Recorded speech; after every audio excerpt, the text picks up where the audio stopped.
Hey guys, Mike here. So today, I'm here to talk to you about Child's Play. In this review, I'll be going over a brief summary of the plot, my quick thoughts about the film, and whether or not you guys should go and see it. So I'm going to try and keep this review spoiler-free. However, if you don't know anything about the film, and you want to go in completely blind, then it's just come back to this video once you've seen the film. So with that, let's get started, shall we? Good night, Andy.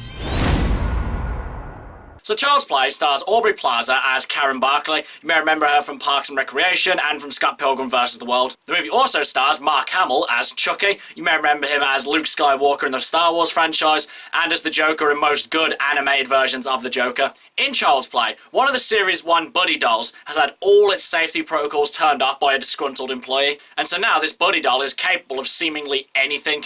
I know you're thinking it's just a simple doll, what harm could it possibly do with all its safety protocols turned off?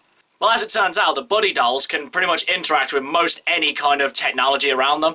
And so if you have a doll that can interact with any electronic device and it has no safety protocols and can do pretty much whatever it wants, that becomes a bit of a problem. Now, first of all, I didn't see any of the other 7 Child's Play movies. I have no nostalgic attachment to them. And so I'm just watching this Child's Play movie just, you know, as a separate entity. And that's pretty much how you should think about this movie, because it has barely anything to do with any of the other 7 Child's Play movies. In fact, they actually made this movie against the wishes of the original creators and actors as well. So, you know, I think it's safe to say that this is not a continuation. So first of all, I want to talk about Mark Hamill as Chucky. Normally when you think Mark Hamill as a voice actor playing an evil character, you would think he would kind of just default to the Joker and have that kind of, like, sinister sound to him. But I think Mark Hamill did a really good job of pretty much not sounding like the Joker.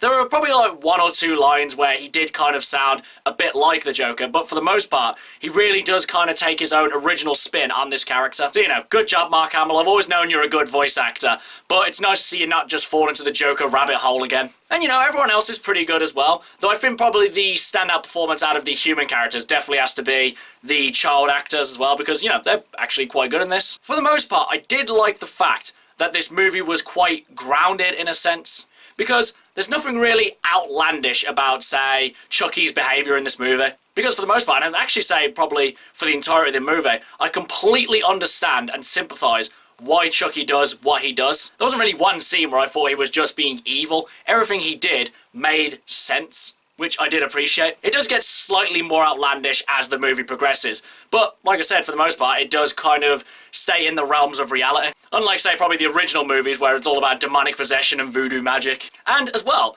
this movie was surprisingly quite funny, but more in that kind of sadistic kind of way. And the gore in this movie was absolutely insane, and all the effects to create the gore and horror were actually really well done as well. Like, they didn't look cheap, they didn't look kind of phony or anything like, you know, they did look quite good for, I imagine, the small budget they had for this one. Overall, guys, I enjoyed this movie a lot more than I thought I would.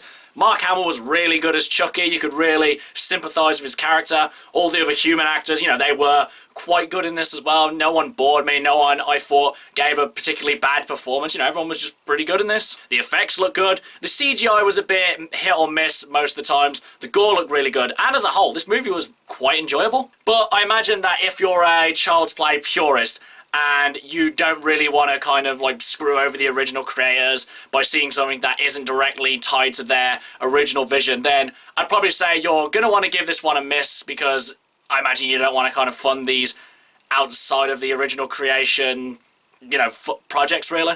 But if you're willing to give it a chance, or if you have no nostalgic attachment to the original like I don't, then, you know, I'd say you'll quite enjoy this one. It's not exactly original. It does kind of go through all the other horror cliches and everything like that. But, you know, like I said, I enjoyed this one a lot more than I thought I would. So, you know, I'd say just give it a chance. But whether or not you actually go see it in the pictures is a bit debatable, because I wouldn't really say that this is one that you need to rush out to the theatres to go see. I think this is one where you can kind of just really just sit at home and enjoy it about the same as you would than if you were to see it on the big screen, because nothing in this movie is particularly enhanced by being on the big screen. Okay guys, that's my review of Child's Play. If you've seen it, what did you think about it? And what's your favourite Child's Play movie? Whatever it is, drop it in the comments below. And until next time, I've been Michael. See ya!